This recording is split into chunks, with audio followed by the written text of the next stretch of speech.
रानो चिड़िया इस जंगल में नई आई थी। उसे इस जंगल के हालात और रहन सहन का कुछ पता नहीं था और वो कुछ ही दिनों में अपने अंडे भी देने वाली थी। वो बहुत परेशान थी कि अंडों के लिए सुरक्षित जगह कौन सी होगी। ऐसा सोचते हुए चिड़िया कौवे के पास जाती है।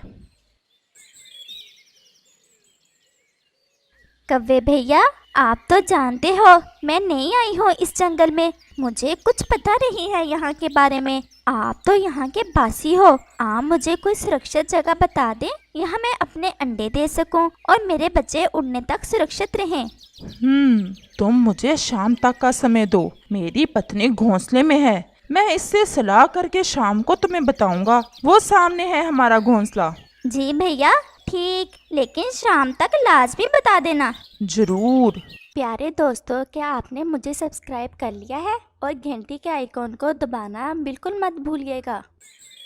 इस जंगल में एक चिड़िया आई है, बेचारी वो बहुत परेशान थी। इसे कोई सुरक्षित जगह नहीं मिल रही। मुझसे पूछ रही थी, क्या तुम बता सकती हो इसे कोई सही सलाह? चिड़िया तो बेचारी होती भी बहुत कमजोर है। अगर वो किसी पेड़ पर अंडे देगी तो जो चील पहाड़ों पर रहती है वो इसके अंडे बच्चे निकलने से पहले ही उठा लेगी। देखा नहीं, इसने हमारे अंडों पर भी हमला किया था और हमने कितनी मुश्किल से अपने अंडे बचाए थे।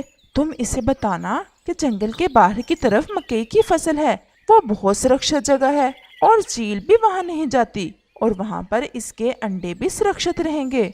हाँ, ये ठीक है, भला हो जाएगा बेचारी का। और कौवा चिड़िया को बताने चला जाता है। चिड़िया दीदी, मेरी पत्नी ने मुझे बताया है कि जंगल के बाहर की तरफ मकई की फसल है, वो जगह बहुत सुरक्षित है अंडों के लिए। तुम वहीं अपना घोंसला बनाओ और वहीं अपने बच्चों को उड़ने तक रखो। आपका धन्यवाद, आपने मुझे बिल्कुल ठीक सलाह दी। दूसरे दिन चिड़िया सुबह होते ही जंगल के बाहर की तरफ चली जाती है। ये जगह तो बहुत अच्छी लग रही है, नदी भी पास ही है, मुझे पानी पीने दूर भी नहीं जाना पड़ेगा। और रानो चिड़िया वहाँ इस फसल में अपना घोंसला बना लेती है। वो इस जगह से पूरी तरह संतुष्ट थी क्योंकि इसे यहाँ खाना और पानी बहुत आसानी से मिल जाते थे। और फिर रानो अपने घोंसले में 2 अंडे देती है। रानो आज बहुत खुश थी। अब कुछ ही दिनों में मेरे बच्चे मेरे साथ होंगे, कितना मजा आएगा अपने बच्चों के साथ जंगल घूमने का। ऐसे ही दिन और रात गुजरते गए और फिर कुछ ही दिनों में रानो के अंडों से 2 छोटे छोटे बच्चे बाहर आ जाते हैं। रानो बहुत खुश होती है अपने बच्चों को देखकर। अब तो सिर्फ 2-4 दिन की ही बात है, मेरे बच्चे मेरे साथ उड़ने लगेंगे। वो ऐसा सोच ही रही होती है कि कौवा और कव्वी आ जाते हैं। कव्वे भैया, आपका बहुत धन्यवाद, आपने मुझे बहुत ठीक जगह बताई थी। यहाँ पर दाना और पानी भी बहुत आसानी से मिल जाता है और वैसे भी ये जगह बहुत सुरक्षित है। लेकिन रानो, एक बुरी खबर है तुम्हारे लिए। क्या हुआ कव्वे भैया, जल्दी बताओ, मुझे बहुत फिक्र हो रही है। क्या बात है? तुम्हारे बच्चे तकरीबन कितने दिनों तक उड़ना शुरू कर देंगे? 3 दिन। अभी 3 दिन तक मेरे बच्चों के पंख इस काबिल हो जाएंगे कि वो उड़ सके। फिर तो बड़ी मुसीबत आन पड़ी है। मैं कल ही गया था पास वाले गांव में, मकई तैयार हो चुकी है और किसान किसी से बोल रहा था कि कल कटाई शुरू करनी है फसल की। नहीं कव्वे भैया, मेरे बच्चे तो अभी उड़ भी नहीं सकेंगे। अगर फसल कट गई तो मैं क्या करूँगी? मेरे बच्चे तो मर जाएंगे। आप मुझे कोई उपाय बताओ। तुम यहीं बैठो, मैं किसान के पास जाता हूँ और उसकी मिन्नती करता हूँ कि वो सिर्फ 3 दिन रुक जाए और फसल ना काटे। वो मान जाएगा क्या? देखो, ये तो जाकर ही पता चलेगा। और कौवा किसान के पास चला जाता है। ऐ दयालु किसान, तुम अपनी मकई की फसल सिर्फ 3 दिन तक ना काटो। वहाँ पर एक परदेशी चिड़िया के बच्चे हैं, वो 3 दिन तक उड़ने लायक हो जाएंगे। फिर 3 दिन बाद तुम मकई को काट लेना।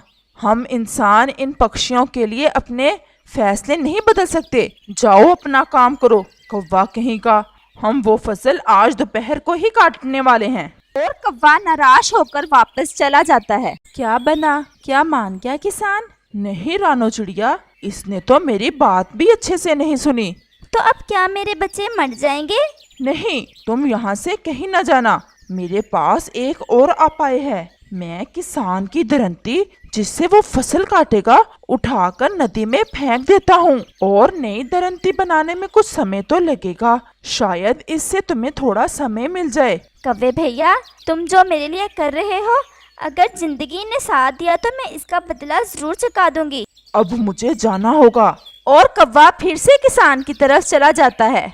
वो थोड़ी दूर एक पेड़ पर बैठ जाता है और जैसे ही किसान अपना ध्यान इधर उधर करता है, कौवा झट से किसान की दरंती उठाकर भाग जाता है। किसान कौवे के पीछे थोड़ा भागता है, लेकिन कौवा तेजी से उठ जाता है। अब मुझे नई दरंती बनाना होगी, फसल तो पक गई है, ज्यादा देर नहीं रुक सकता मैं। और अब मुझे लोहार के पास जाना होगा। कौवा किसान की दरंती नदी में फेंककर वापस चिड़िया के पास जाता है। क्या बना? मैंने कर दिया है, मैंने किसान की दरंती आसानी से उठाकर नदी में फेंक दी है। अगर किसान नई दरंती बना लेगा तो फिर? बस मैं जा रहा हूँ लोहार के पास कि अगर किसान आए तो वो उसे नई दरंती 3 दिन बाद बना कर दे। वो मान जाएगा? ये तो जाकर ही पता लगेगा। और कौवा सीधा लोहार के पास चला जाता है। ए लोहार, क्या तुम मेरी एक बात मानोगे? क्या क्या बात है काले कव्वे, क्या हुआ? किसान तुम्हारे पास आएगा नई दरंती बनाने के लिए, तुम उसे नई दरंती 3 दिन बाद बना कर देना। इसकी मकई की फसल में नन्ही चिड़िया के बच्चे हैं, 3 दिन बाद वो बच्चे उड़ने लायक हो जाएंगे। मैं तुम्हारी मिनती करता हूँ, हम इंसान बैठे हैं पैसा कमाने के लिए, ऐसा हो नहीं सकता कि मैं अपना गाहक एक कव्वे की खातिर गुस्से करूँ। भागो यहाँ से। और कौवा परेशान होकर वहाँ से चला जाता है। चिड़िया का मैंने तो भला ही सोचा था, मैंने ही सलाह दी थी इसे मकई में अंडे देने की। अब क्या करना होगा, क्या करूं अब? हाँ, मैं आग के पास जाता हूँ, इसे कहता हूँ कि अगर लोहार तुम्हें जलाए तो तुम 3 दिन तक ना जलना, ऐसे वो दरंती नहीं बना पाएगा। और कौवा सीधा आग के पास जाता है। सुंदर लाल रंग वाली आग, ऐसा कहते हुए कौवा आग को सारी बात बताता है। तुम ठीक कह रहे हो, मैं ऐसा जरूर करती, लेकिन मुझे तो जलना ही पड़ेगा। ऐसा हो सकता है कि किसान को लकड़ी ना मिले और वो मुझे जला ना पाए। तुम लकड़ी के पास जाओ। और कौवा सीधा समय जाया किए बगैर लकड़ी के पास जाता है। लकड़ लकड़, एक भलाई का काम करोगी? मैं तो सदियों से भलाई के काम ही करती आई हूँ, अब तुम्हारा क्या काम है? और कौवा सारी बात लकड़ को बता देता है। मेरा बस नहीं इसमें, जब लोहार मुझे जलाएगा तो मैं क्या कर सकूंगी, जबकि मैं सूखी हुई भी हूँ। अगर मैं थोड़ी बहुत गीली होती तो फिर मैं कभी भी ना जलती। तुम पानी के पास जाओ और उसे कहो कि आकर मुझे गीला कर दे। और कौवा सीधा उड़ता हुआ पानी के पास जाता है। इस दुनिया में सारा जीवन तुम ही के कारण है, बस एक छोटा सा काम कर दो, बदले में मैं सारी गंदगी जो इंसानों ने तुम्हारे अंदर फेंक रखी है अपनी चोंच से उठाकर दूर फेंक दूंगा। क्या काम है? और कौवा पानी को सारी बात बताता है। अगर तुम मुझे सच में साफ कर दोगे तो मैं लकड़ी को गीला कर देता हूँ, मैं तुम्हें जरूर साफ करूँगा। और पानी कुछ ही देर में लकड़ी को गीला कर देता है।